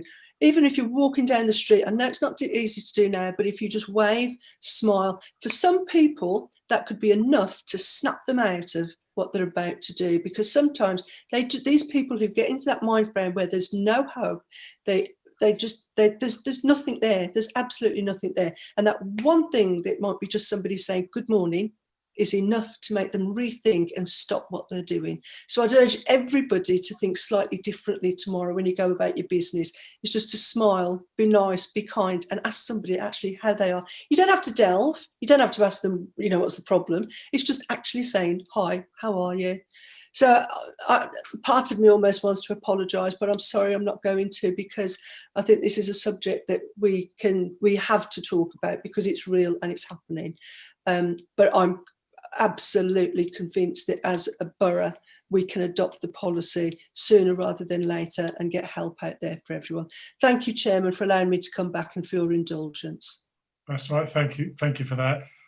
Councillor Rosamond wants to make a comment, so I don't know if somebody could unmute. Anne-Marie. Thank you very much, Chair. Really commendable. You know, like everybody else here tonight, I've been affected by suicide within my family. Sadly, came across my 19-year-old flatmate when I was 19, and she committed suicide. I also talked somebody down off a bridge in London as a student, so it is a huge, huge issue. But realistically, what can we as a council do to address this? I'm very aware from lots of meetings with the officers that housing officers have a lot of training around hoarding and isolation. But apart from that, what realistically can we actually do as Waverley Borough councillors? We can do it as individuals, but obviously as councillors, it's very, very difficult.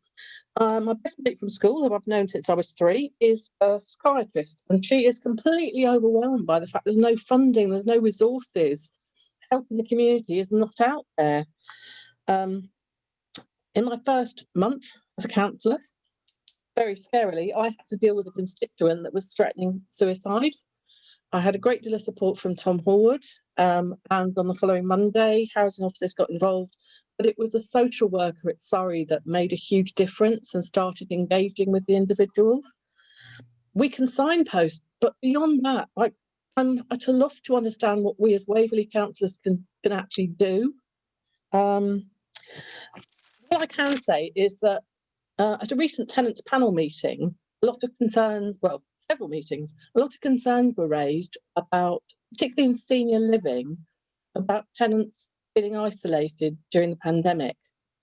They were being told by their carers they shouldn't go out, so they became more and more scared about going out. They became very anxious because they didn't have smartphones. So discussing this at the last tenants panel meeting, it's been suggested that as regards senior living, we're planning to set up a pilot so we can get Wi-Fi perhaps into one of the units to roll out Wi-Fi, and with support from other tenants, perhaps get people up to speed on dealing with digital communication. Because in this day and age, that could be the vital link to help people out. We all need to support each other, but I am very concerned as how we as a borough council can actually do more than we're currently doing, other than encourage signposting. So I'm just putting that out there for discussion. I'm as committed as everybody else, and I'm very committed as Councillor Forrest is.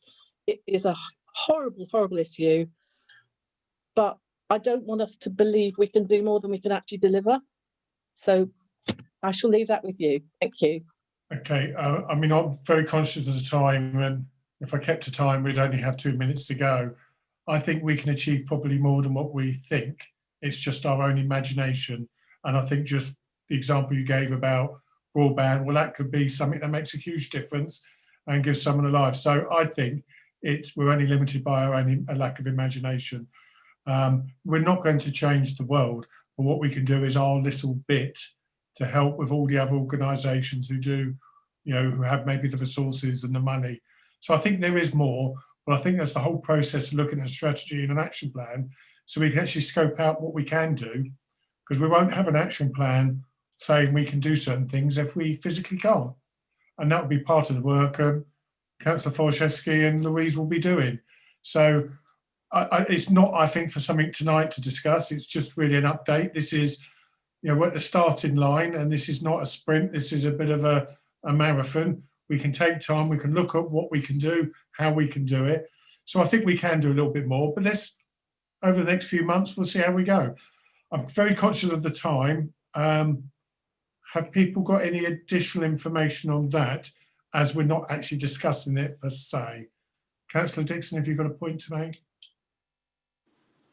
Just to say, I really support this, and I think actually we will see a very difficult year ahead, because in about 6 months' time, a lot of people will start getting back to normal, and it'll feel like they're sprinting ahead as they go on holiday and do this, that, and the other. And there'll be a lot of people who feel even more left behind. And so I think as a council, to provide a framework to keep helping those people who've been really badly affected in the past year is a really important role. And this part in particular, this kindness, this awareness will be very important. So thanks very much to Councillor Borskowski for bringing this forward. Oh, brilliant. Right, I will move because we've dead on at 9 o'clock. I'm sure that we will discuss that much further in due course. We've only got one other item, which is the corporate performance report. But of course, the report's only up to September 2020. And with all the COVID, having read it, with greatest respect, it doesn't really help us because we're in the middle of COVID and it's 3 months out of date. Is there, I'll shorten the discussion if I may, is there anything, members, that you wish to raise, that we need to raise tonight, that you can't raise with the service heads? Because I didn't see anything that jumped out and I thought, God, I've got to really say something about this. If everybody's happy, so we can at least have a cup of coffee and a little bit of time, is everybody happy with that decision? Brilliant. Okay. Well, there's nothing, the press don't need to be excluded. Just quickly check my agenda. So it's item 12. Thank you for your commitment. Some brilliant discussions. The next date will be circulated by Kimberly. And we've got some meetings to come up in the next few months. Anything before I shut the meeting? George? Just to say, I think the officers deserve all of our appreciation for their handling of the situation since it started. I am absolutely overawed by what they've managed to do on our behalf. Yeah, and that's when it makes you proud to be part of Waverley. It does indeed. It does indeed. You know, no matter what political persuasion, we're all there for the same reason. So that goes without saying. Thank you, members. Thank you, Louise, Kimberly, and the rest, putting up with our rants and our discussions. Hopefully, we've been clear on our recommendations. But if not, please let me know, and we'll circulate just to make sure we've recorded everything correctly. Everybody have a nice evening, and thank you for your help tonight. Cheers, and bye-bye.